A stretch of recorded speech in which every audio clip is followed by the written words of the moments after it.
We have the right to self-government, to self-determination of land. And the people that are here are going to go back and continue the struggle. This is not an end, it's only a beginning.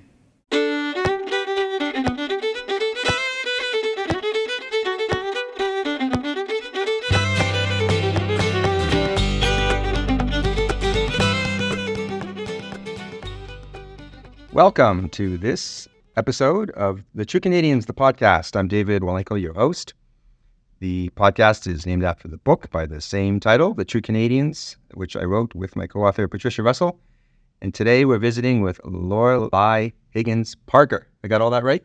Sure. Yeah. And then we'll talk a little bit about your name, amongst other things. Lorelei lives here in Calgary, right? But is very traveled, and we'll get to that as well. We're going to talk a little bit about your heritage. You are Métis. That's been established.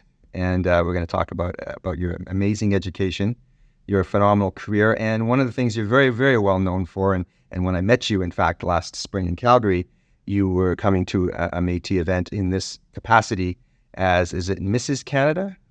Sure is. Is that what we call it? Okay, Mrs. Canada.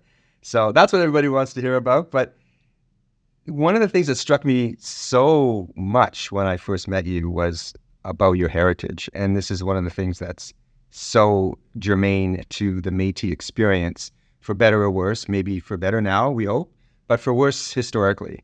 Ever since Batoche in 1885 and the dispossession of the Métis, and they became known as the road allowance people, and everything that happened to Louis Riel, there was a loss of identity of a very proud people that had very established roots and activity and culture and economy and language and so many things in Canada that was lost to the Métis for a long time. And it was lost so much to the point where people felt that they couldn't actually, or didn't feel comfortable admitting that they were Métis.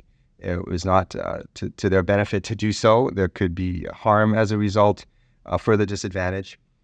And believe it or not, this actually continued right up to only decades ago, or maybe even in some cases longer than that. You have a story that's about this very topic. It's a fascinating story, and it began when you were very, very young. So perhaps you could start off by sharing some of that with us. Excellent. Well, Tanche, hi, David. Hi, everybody. I'm super excited to be here. And my story, like so many of yours out there, is very rich. But mine definitely concerns my identity. And so from a very, very young age, I definitely didn't know who I was or where I even came from. And I can honestly say now that I'm into my 40s, I have spent half my time figuring out who I was and the other half walking in who I am. And so that's been a very interesting journey for me. And so while I didn't have the chance to grow up fully in my Métis identity for a number of factors, I certainly have made sure my kids, who are now 9 and 11, they were born knowing they're Métis. I literally taught them some Métis words just as they came out of the womb, just to make sure. And so, in that journey, there's a lot of it with a lot of different parts to it. But some of it includes, me finally getting all my paperwork straightened out 4 years ago, reuniting with my biological dad when I was 24, and self-identifying as Métis by the time I was 17 and getting my sash when I was 22. So you can see along that journey, there's been so many parts. But I can honestly say one of the most pivotal parts about figuring out who I am and where I come from was actually my time abroad and actually getting the ability to spend time overseas and to see other cultures and to see people rediscovering their cultures and walking in who they are. And it certainly made me more curious and wanting to be able to have that same confidence in who I am. So at a very young age, at 17, I had the chance to actually leave Canada. And that's probably what deepened my whole cultural rediscovery for myself. So when you left, I think we were talking earlier, you mentioned the Rotary International, which is, I guess that was an amazing opportunity that came to you at a very young age that I think you were telling me before we started, you did not think you had, and this, I guess this ties in with identity. You didn't feel it was a place for you or an opportunity that you could actually take advantage of. Goodness, no. I remember, growing up, when you don't know who you are, where you come from, you feel a lot of shame and stigma. And I didn't fit into the First Nation reserve near where I grew up, and I certainly wasn't connected to my Métis community. And I just felt this deep sense of shame. I never wanted to talk about who I was or where I came from. And so that trickled into all parts of my life. And we weren't well off as a family, so I didn't have a lot of resources or anything like that. And when this teacher came to me and she said, Lorelei, you're going to graduate high school early. You're going to graduate 17. What's your plans? And I said, I don't know. I hope I can get to university. I don't have any money to do that, but I'm going to figure that out. And she said, well, why don't you take a year off? And why don't you go abroad as an exchange student? And I said to her, I don't think I could do that. And I said, I've never been on an airplane, and people like me don't go on airplanes. And she thought that was crazy. She said, well, you're only 17. What do you mean people like you? Your whole life is still ahead of you. And I said, okay, well, maybe I could go on an airplane. I don't know. And she said, okay, well, this is the exchange program. And it was through Rotary International. And it's through the local club in Spruce Grove, Alberta. And they said, if you come for an interview, if you get selected, you'd get to spend a year overseas as an exchange student. And part of the contract is you have to go back to high school.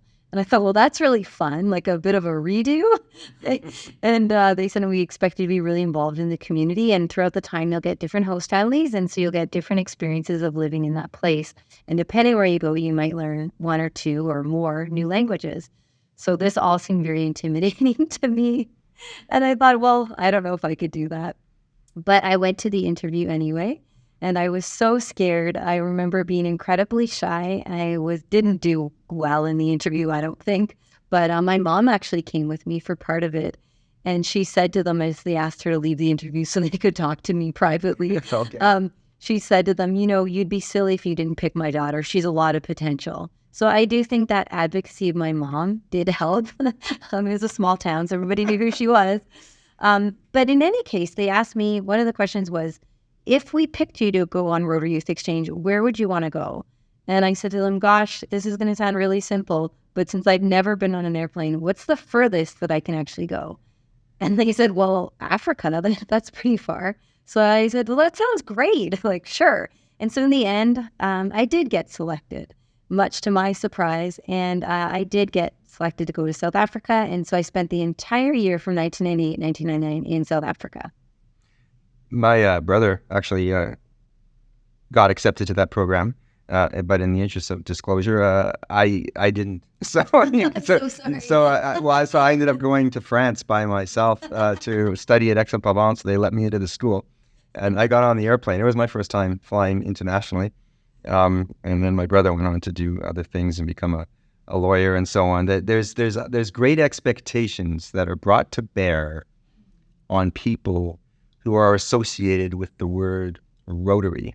This Rotary Club stuff it's a big deal.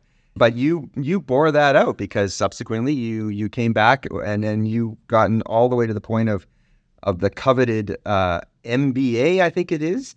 How did that happen? Where did you go to school and how did you end up with such a lofty education? Oh, goodness. Well, actually, I have to be honest, my MBA was not my first plan. It was my plan B. And so I didn't intend on getting an MBA, but along the way, I realized it would actually be beneficial. So after being a Rotary Exchange student, I got back and I did my undergrad and I did an arts degree in political science at the University of Alberta. And once you have that ability to travel and you see what's out there, it never leaves you. And so I was quite eager after getting back from South Africa. And I forgot to say, one of my host families took me to Bali for Christmas that year. And so Oh, wow. You can imagine coming back to a small town in Alberta. I was quite eager to actually get back out there into the international world and see more and learn more. And so once I finished my degree, I had my sights set on the Rotary Peace Fellowship. And that was in 2003. And it was called a different name at that time, but it was the inception of the program. And Rotary's done a great job of creating these international programs focused on peace and mediation and conflict resolution. And so there's a bunch of different partners around the world. And through the program, you can get a master's degree or you can actually get a professional designation. And so when I was finishing up my undergrad, I had the perfect plan. I was going to finish that, and then I was going straight on to a Rotary Peace Fellowship, and it was going to be in Sciences Po in France. And then I would come out 2 years later as a Rotary Peace Fellow and continue to change the world, likely in the diplomatic track, was my thoughts. But what happened in that time is I actually graduated and I didn't get the Rotary Peace Fellowship. And so to kind of fast forward, I thought, okay, what's the formula? What do I need? And so I applied myself, and there's a few more stories in there. But then I applied again to get the Rotary Peace Fellowship in 2009. So this is 6 years later. From 2003, I applied. 2009, I said, okay, I've done a lot of things in between. Let's go do this. And so what happened is, again, I was put on the short list and I was not selected. And so I thought, Rotary, come on. I really want to do this program. Like, what do I need to do? But I was really eager at that point to get a master's degree. I really noticed that some of my career things that I could be doing required a master's degree. And I thought, how long am I going to keep waiting for this Rotary Peace Fellow thing? So I have to be really honest. I was sort of sad the day I applied and got accepted in to do my MBA. And so it was kind of a fallback plan. And what I realized is I was doing a lot of international work at that time. I was doing a lot of audits and budgets and all kinds of stuff. But I didn't have the credentials necessarily to go along with it. And a lot of people had said to me, what if you did an MBA? And one of the greatest mentors in my life, Dr. Michael Lickers, he went to Railroads. And he said to me, they have great programs. And if you did a program there, you could continue on with your education and you could still become a Rotary Peace Fellow. Don't give up on it, but why don't you do some other things? So I looked into their programs and I thought, well, maybe I'll do a master's in leadership. I thought that'd be great. And then I thought, well, would I hire me in the work I'm currently doing with a master's in leadership? Right. And I thought, well, maybe, but what I really need is a financial background. And it is not in my DNA to want to do financial stuff, but I was doing it. And so then I saw that Royal Roads had an MBA with a specialization in leadership. And I thought, that's the program. And so that's how I ended up with that MBA. And then years later, after finishing my MBA and working a lot more, I finally did do the Rotary Peace Fellowship. And it was 20 years since I had actually done my exchange in South Africa and completed and came home. So by 2019, I finally got selected to be a Rotary Peace Fellow. And instead of doing the 2-year program, I did the professional designation, and I did it in Chulalongkorn in Bangkok, Thailand. Wow. And that was not too long ago. That was only 4 years ago. So you're committed. Once you get but you also were doing some work with Foreign Affairs, I think you mentioned. Yeah, so in between all that, and this is a funny part of the story around the things that I get caught up in and the things you say yes to and where you end up. But essentially in 2003, when I was finished my degree and I thought I was headed off to Paris, France with Rotary, and that didn't work out, I applied for a bunch of things. So I thought, well, maybe I'll work on a cruise ship, because if what I really want to do is travel, let's get on a cruise ship. So I applied and I bought that package, and it was kind of expensive, but it guaranteed that you'd get on a cruise ship and get interviews. I never got a single phone call. So I kind of want a refund from that now. And then that didn't work out. And so shortly thereafter, I applied to teach English in Mexico. And they said to me I was not a good fit, which I never got any details on. And then on a whim, I decided, okay, well, maybe with all this international stuff, maybe what I really want to do is be a diplomat. So I phoned the Department of Foreign Affairs and International Trade, which it was called at the time. It's now Global Affairs Canada. And I phoned them up and I said, hello, I would like to work for you one day. And what a lovely person who answered the phone. And she said, that sounds amazing. And I said, yeah, but I don't really want to answer the phone or file stuff. I've been a summer student for the federal government and I've done a lot of that, but now I have my degree. And I said, and so now I want to just go work overseas. And she laughed and she said, it's your lucky day because we happen to have internships. And so I strongly suggest you go to this website, find an organization that we partner with and pick one of those internships and apply.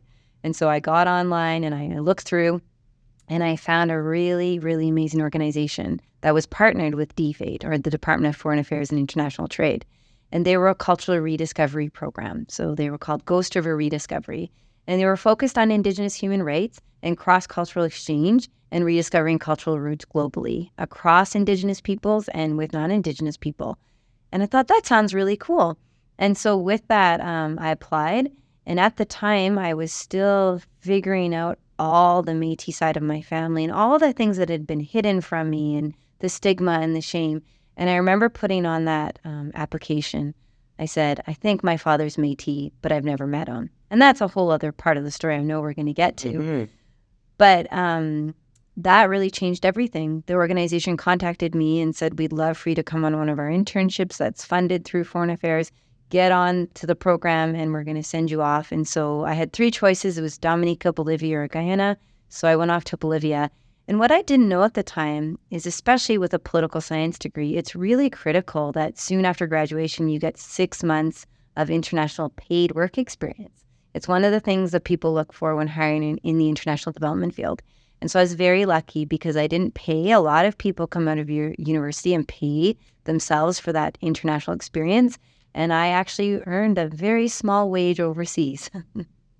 Well, tell us then, and then we'll take a break, about how, if I'm not mistaken, this did kind of circle you back, this opportunity in a fortuitous way or an incidental way, because it wasn't, I don't think, your intention at the time, to rediscovering your Métis heritage and your Métis family. Oh, David, it changed my whole life. And you know those times in life when you think you should say yes to something and you're sure glad you did. And sometimes you just have an inkling. This is one of those times.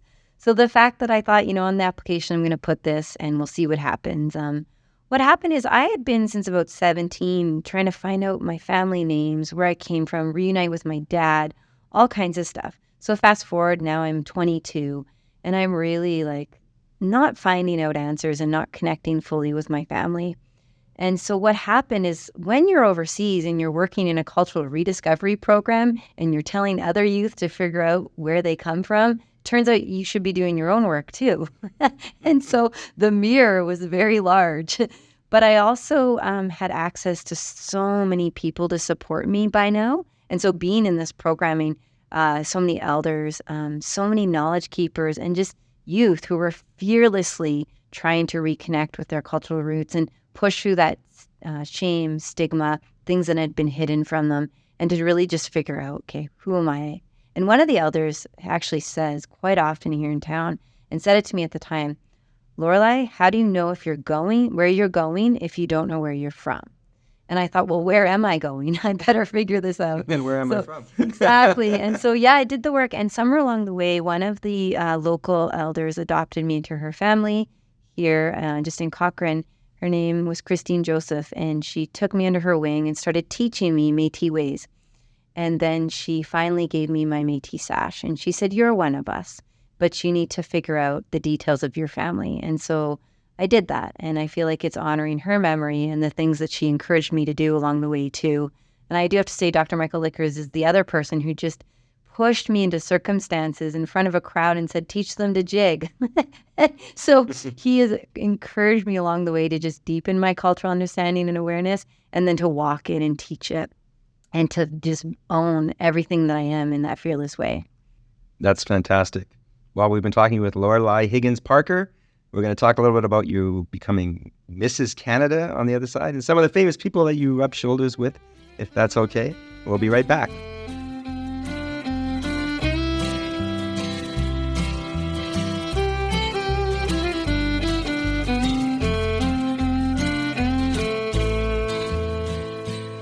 Hello, this is Audrey Patra.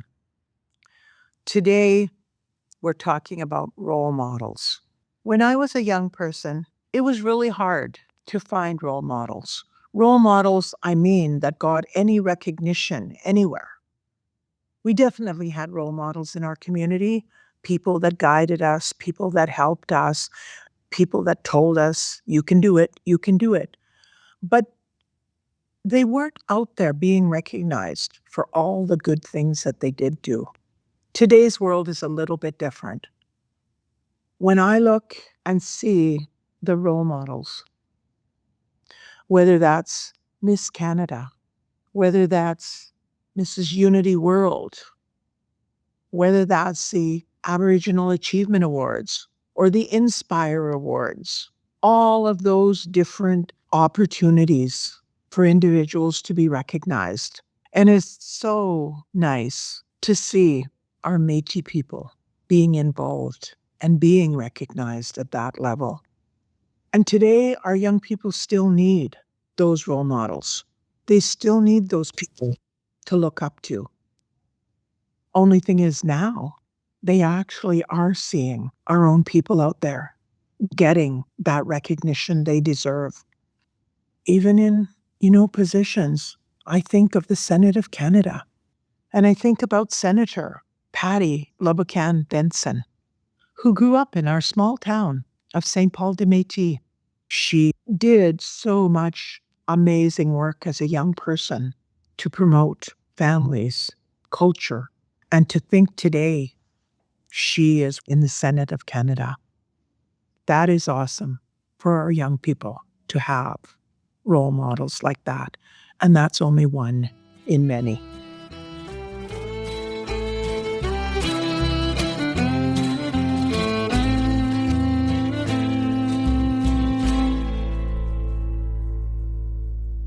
So we're back with Lorelei Higgins Parker. I got your whole name now in like one breath. So since we were talking about your education, your youth, and your getting reacquainted with your Métis identity, the things you've done have been unbelievable in such a short span. There's so many different directions we can go, and we'll try to get to a lot of what you've covered and what you're involved with professionally, which actually even includes having attended the COP28 in Dubai, which must have been quite an experience.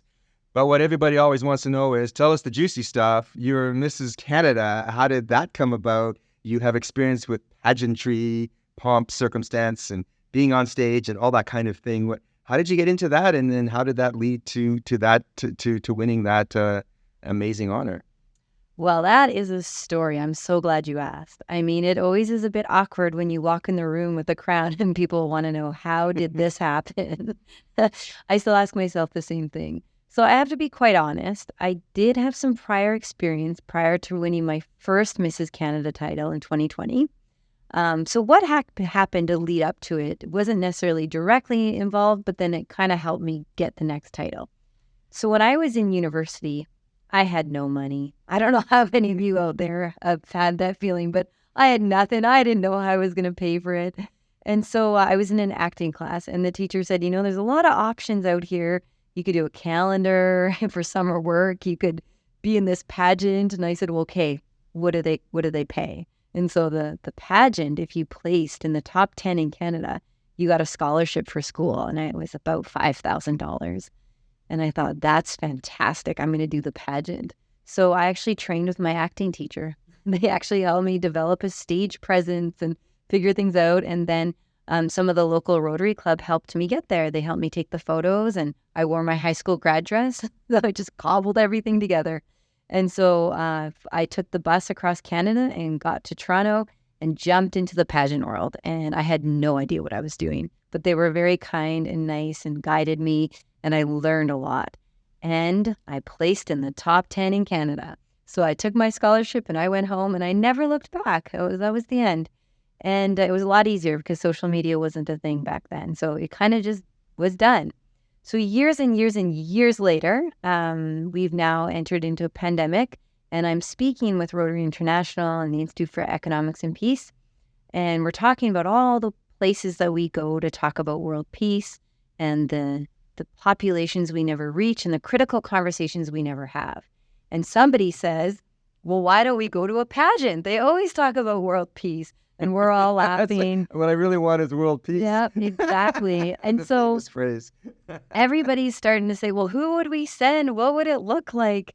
And we're all laughing about it. And then somebody says, well, Lorelei's been in a pageant, and now this is 20 years ago. And I was like, yeah, but that doesn't, it was 20 years ago. I don't even remember how to do it. So then this whole swell happens of, yeah, let's send Lorelei to the pageant and she can talk about world peace for real. And I have to say, I was quite bored. It was a pandemic. I was trapped.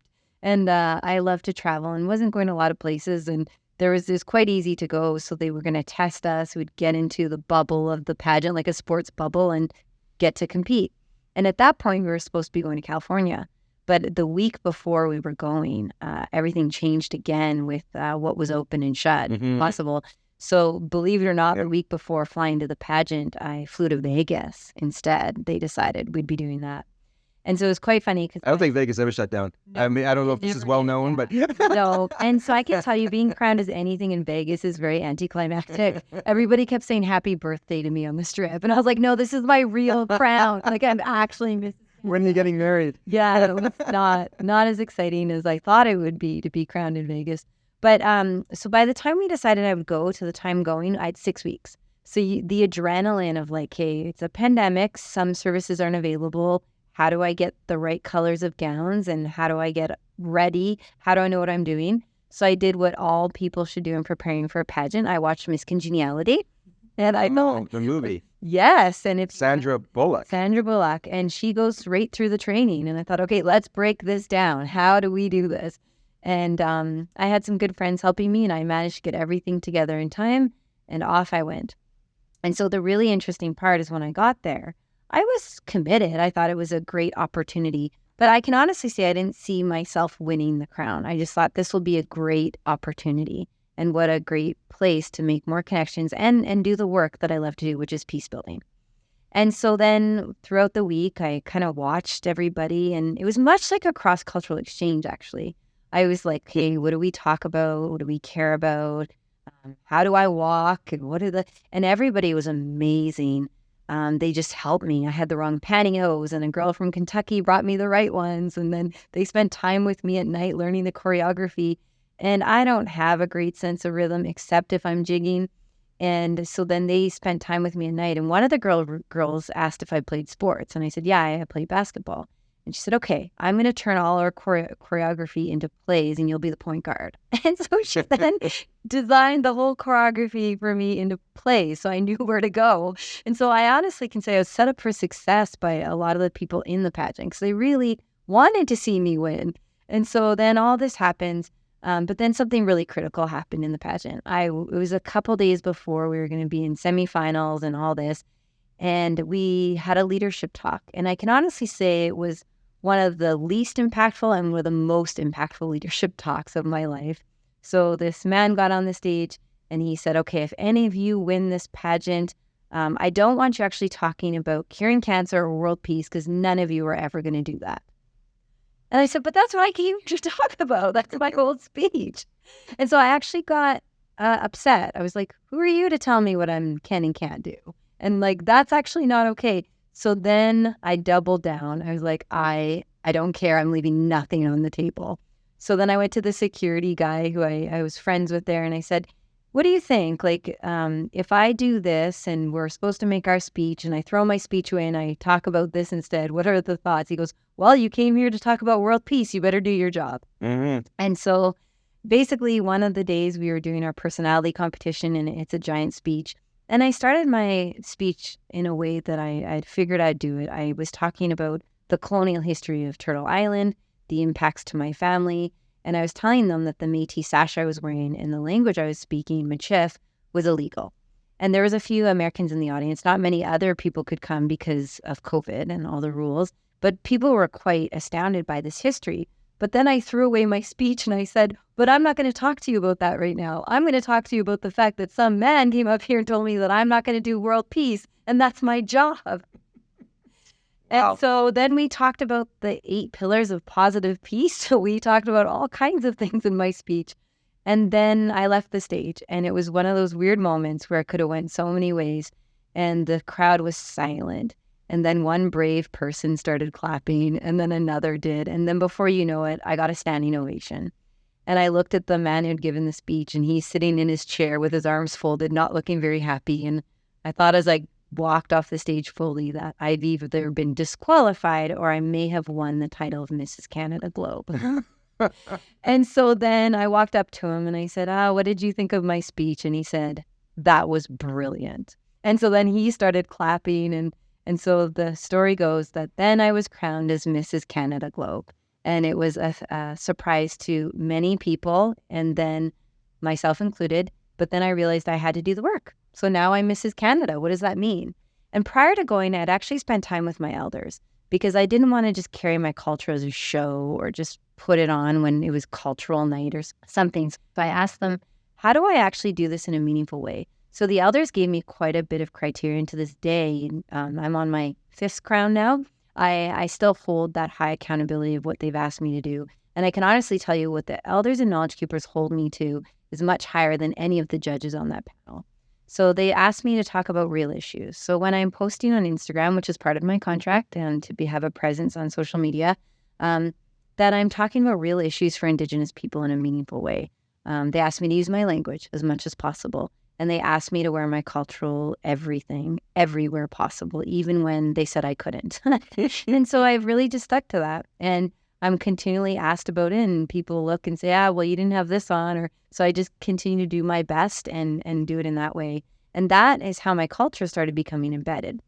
And with that, when I started looking into going, I realized that I'd never actually seen anyone on an international pageant stage with a Métis sash. And I thought, well, why not? Like, there's Métis people who have competed that I know of, and where's our sash? Like, why aren't we embedding it into our gowns when we're winning? Like, why is it not one of our belts? Where's our earrings that are Métis? Where's everything? And the more that I looked for myself as a Métis person in the international pageant system, I didn't see myself visually, just with our cultural attire. And so I thought, and I didn't see our language. All these pageant things were going out, and none of it was ever in Michif. So I started every month with my greeting to everybody on social media that the pageant made up is I'd always put happy December, happy in Michif. And so then I started taking up that sort of space. So what happened with that is I ended up staying as Mrs. Canada Globe for 18 months, one of the longest reigns in the history of this pageant. And it was only because of COVID. We couldn't hold more competitions, and so I just kept staying. And so then by the time I went to give my Mrs. Canada crown to the next person, that was amazing. What a great reign, right? I had a great time. I know that I visited as many countries as possible with it. And I know fully by the end of my reign, which ended up being longer, I did over 600 community events. Wow. Interactions. And so it was quite busy and impactful. But so then I said, okay, this has been great. And so I went to give my crown away, and much to the surprise of everybody in the pageant, I actually then placed in the top 10 in the world. So Wow. then we're all laughing because like, oh, now what? And the pageant system said to me, well, now you won a continent. And I thought, oh, that sounds sort of colonial. Like a continent sounds amazing. And I said, okay, could I be Mrs. Turtle Island? That would actually be really meaningful. And they said, oh, we're not ready for that. You can be Mrs. North America or you can be Mrs. North Continent. And I said, well, that sounds like a pizza. So I don't want to be Mrs. North Continent. And then they said, okay, well, what do you want? And I said, well, because at that time, the international portion was still supposed to take place in China. I said, if I'm flying to China to represent, I want to be my country then. I want to be Mrs. Canada again. And they said, well, no, because you have a continent. And I said, well, make it happen. So they came up with 2-time national champion Mrs. Canada. Wow. So then I became Mrs. Canada Globe again. Cool. And so then that continued on. And so finally this past June, I ended up crowning the next Mrs. Canada Globe for real. And I had a bunch of crown offers. So it's kind of like Taekwondo where you get so many belts and then you can get the next one. And so people start to see the impact you're having in the world, and maybe there's a place for you. And so I had quite a few offers. And so I selected to go with an Indian-based pageant system, World Unity. It's so exciting. And my new title as of July is actually Mrs. Unity World Canada. Wow. Yeah. And so I was supposed to go to India in October to get my next crown and everything else. And there were some visa restrictions in place for Canadians. Some might remember that. Right. I was not The able to kerfuffle. go. Right. Yeah. Actually, it's November. Okay. And that turned out well for me because guess what? I got to then keep going as Mrs. Canada. Oh, And gosh. so the story continues, and I will be going to India in October to actually Okay. compete finally on the international level, on an international stage in my Métis sash. So, world peace, cultural change, your identity, all these amazing things. But I would be remiss if I didn't share with our listeners something that they really want to know more about, which is that you have a billboard now of yourself in Los Angeles where you're friends with Rebel Wilson, an actress from Pitch Perfect and other famous movies that you've known so long. And the billboard has something to do with you going to COP28 in Dubai, which I think also has something to do with your involvement with Rotary. So where would you like to go with that? Everybody wants to know about Rebel Wilson, but you decide how you'd like to answer this. It sounds made up. Are you sure this is real? Like, I'm not. There's photographic proof of all of this. There's video proof. There's It's not all related, but it's interrelated. And so I always, when I was younger, I wanted to be a model, and I was told, I'm too short, I'm too this. And so I kind of gave up that career at the age of 8. Oh, I did okay. one TV commercial, and that was the end. But with that, I did continue with acting classes, but never really pursued it beyond that. And it's just a funny thing because once you're in a pageant and you start getting into this world, you meet people. And I've had the chance to be in Miami Fashion Week and get to know really amazing photographers. And so I became great friends with one of them, and our shoots have really been phenomenal. And so one of my photos was actually picked for a billboard in the Intercontinental Hotel in LA downtown. And so recently it was just featured right there, and it had Everyday Peace Builder, my Instagram. It had my name. It was just this giant thing. And so everybody from my high school is going, how did you end up? What? So same as you. So there's that. And yes, Rebel Wilson. That happens to everybody. Everyone has a billboard in LA. It's becoming normal now. But yes, and Rebel Wilson lives in LA part of the time and is a good friend of mine. So for people who are curious about that connection, I did ask her to go take a picture of my billboard for me because I was actually shooting in Hollywood, Florida when my billboard went up. And so it's a bit of a trek for me to try to get over to California. So I did text Rebel and say, hey, get a picture of my billboard. But she didn't. She wasn't in the country. But we've known each other a very long time. And it started when we were exchange students in South Africa. And so many of you know Rebel's story very well. We just met during that time when we were both exchange students, and we stayed friends ever since. And I'm really blessed to have her in my life, and my family knows her well. And really exciting, especially if you're a listener, to know that Rebel Wilson is an incredible, real person. And I mentioned the COP28. You were able to go. It's an amazing experience. This is the International Environmental annual gathering that is, trying to save us all from climate change. How did that come about, and what was that experience like? It was surreal. I can honestly say, just to be there in this large United Nations forum with countries around the world and talking about the impacts of climate change and seeing real conversations happening, seeing the actions that happen, and then, what happens when people are protesting and things like that. But with all of that, I was really lucky. I'm doing a research project right now, and it's to do with that nexus of basically what's happening with our environment, the role and the leadership of women and Indigenous ways of knowing. And so, there was a group that was putting in a submission to be part of the Canadian delegation, and my research area and my life experience happened to fit well with the panel. And I had met someone on the panel prior, and we wanted to do some work together, and this just happened to be the work. And so we put together quite the panel. It was a youth-focused panel, and it was focused on youth action and specifically, what are youth doing for the environment, and also around female leadership for that. It was pretty phenomenal. So I had that opportunity, but obviously being part of the Canadian delegation, it was expected that I would wear my Mrs. Canada crown. So I actually got to go partially as Mrs. Canada as well. And so I had a wonderful time just being there. I think I took no less than 2,000 photos a day in my crown. Mm-hmm. So a lot of people out there have a picture with me with them now. And then we did that real work. And then the exciting part is just from virtue of meeting people, I got connected with a lot of the international Indigenous groups that were there. And we had the chance to do some pretty phenomenal cultural exchange work with groups that are in Dubai, but then also internationally. And it was probably one of the most exciting trips I've been on in my whole life. That is fantastic. And out of all of this discussion, which we have to wrap up shortly, we've managed to cover so many things and not talk about your career that has been going on in parallel to all of this for many, many years. You are the community lead of the City of Calgary's anti-racism program. You work with Mediators Without Borders. You still work with Rotary International. You work with something called Institute for Economics and Peace and the international nonprofit Canadian Equality Consulting. Is that what that's called? Yeah. Oh my gosh. So you don't sleep. You probably work on planes. You take time for a podcast with us, which is so gracious of you. But what of this massive itinerary and CV of experience and knowledge and work that you do that you'd like to to leave our listeners with?